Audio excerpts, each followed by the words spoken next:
The true story of Reno Jones began in the mid-1800s with him being a slave in Georgia on the Cassidy plantation. However, his mother wasn't a chef cook in the mansion, but instead a domestic worker, while Reno was allowed to occasionally play with the slave master's son, Richard Clay Cassidy Jr., and not always, like the story goes, along with other false claims of Reno being a happy slave and his slave owner, Richard Cassidy Sr., treating his slaves like paid employees, as they could come and go as they pleased, while treating Reno like if he were his own son, which is fiction. Even the part when they said during the early months of the American Civil War, Reno chose to stay neutral, wanting to look after the plantation instead, while being by the side of his childhood love, Rachel Brown. That's until the day he was forced to fight in the war, when Union soldiers raided and burned down the Cassidy plantation, before killing Cassidy Sr. and abducting Rachel, which next supposedly caused him to join the side of the Confederate Army. Then after, become a dynamic duo with his so-called best friend, Kid Cassidy,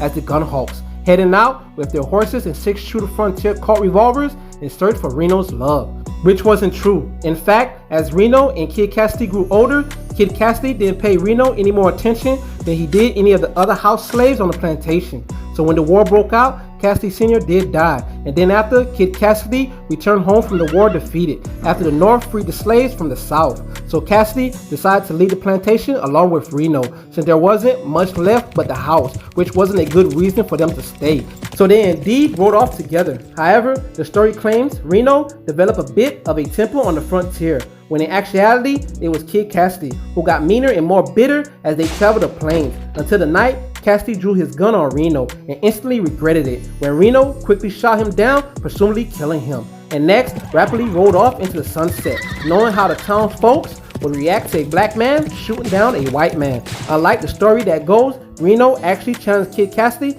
to a pistol duel to the death, but only was bluffing, when he purposely swerved his shot, not actually wanting to hit him. However, at that very moment, the Cheyenne Indian, Gray Fox, who was hidden behind a tree along with his forced conjugal wife, Rachel, accidentally shot and killed Kid Cassidy when Rachel tried to stop him from shooting Reno, who was now horrified since he didn't know what just happened and began to weep uncontrollably for his now dead friend. However, the stories were true when they said Reno had an impressive physique, and being so strong, fierce, brave, and driven, he fought like he was possessed by a demon, while others claim he fought like a grizzly bear and even defeated one with both hands tied in front of him while holding a knife. And let's not fail to mention, he was responsible for leading a revolt that freed slaves from an illegal slave plantation owned by a slave owner, Colonel Johnson, in Louis, Missouri, that was unbelievably still functioning for years after the Civil War ended. Moreover, Reno had a famous custom-made large-caliber legendary buffalo gun he could astonishingly shoot from his hip, while also being able to shoot a man from a great distance. And in addition, Reno was a damn good rodeo rider too, in both bronco and bull busting, as he set new records in Calhoun, Oregon. So when he finally decided to settle down in Wonderment, Montana, he married a lovely woman named Mary and had a son named Cass. But life wasn't peaches and cream in the mid-1880s, as one night, night riders who were white supremacists wearing hoods and cloaks, led by a mysterious individual, raided the peaceful town of Wonderment, along with outlying farms, in order to terrorize the mixture of free blacks, whites, and Native Americans living together. So the night riders went on to leave a trail of horror, hoping to drive all the inhabitants out of town. So Reno decided to band together a group of gunslingers from out of town consisting of Marcel Fournier, a French-Canadian, the legendary Johnny Bart, also known as the Rawhide Kid, and his hot-tempered partner, Blaine Colt, known as Kid Colt, along with the lawyer, Matt Hawk, better known as the Two-Gun Kid, and Lance Temple, infamously known as the Outlaw Kid, while Reno received additional aid from allies of Wonderment like the warrior Red Wolf, his lover, Ghost Wind Rider, and the elder, Flaming Star, from the Nez Perce Warrior Plateau Native American tribe. Moreover, the motive for the unjustified raids was because east of Wonderment, over the mountains, lies the mining town of Anaconda, Montana, where Mr. Clay Riley, who once was the mass outlaw they called the Tarantula, but now a businessman owning a mining and manufacturing company, hired and sent out the Night Riders because the valley had only one river running through it that he wanted to build a smeltering factory next to, because there were valuable ore in the mountains nearby. Furthermore, the Night Riders went on to cut off and quickly besiege the town before ambushing our Western heroes, first shockingly shooting Reno, who next fell within a gorge down into a river, thus commencing an epic gun battle as the Night Riders guarded all entrances into Wonderment before our Western heroes eventually broke through and made their way within the town, shooting down more Night Riders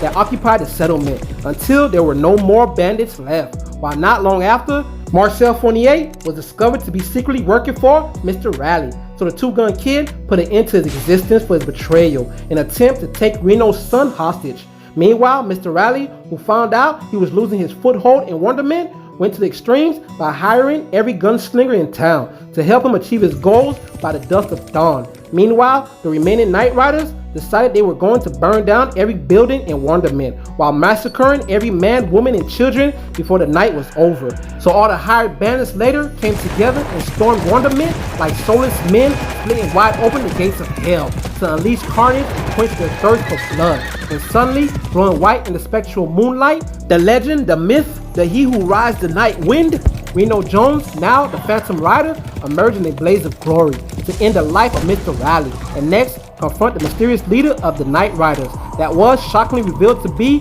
the long-thought dead Kid Cassidy, who the Phantom Rider would also put an end to his reign of terror by beating him to death with just his fist. Thereafter, Reno revealed Red Wolf was the one who found him in the river, and Flaming Star, the caretaker of the mystical outfit, made him don it to help him save his town. Meanwhile, unfortunately, Kid Colt, the Two-Gun Kid, and the Outlaw Kid sadly lost their lives during the battle. That being said, Reno Jones is Marvel Comics' 4th Phantom Rider.